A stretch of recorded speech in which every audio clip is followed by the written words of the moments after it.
Here's a recap for all our tips for the week. Here's how to find the minimum value of a function in Python. First, import numpy.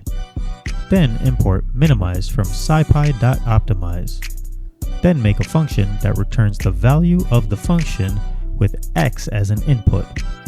Then set an initial guess.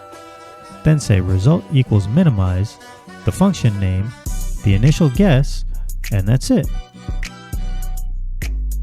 Here's how to find the number of times each unique value occurs in a column. First, import pandas. Here's an example data frame. Now say counts equals df, the column name, dot value counts.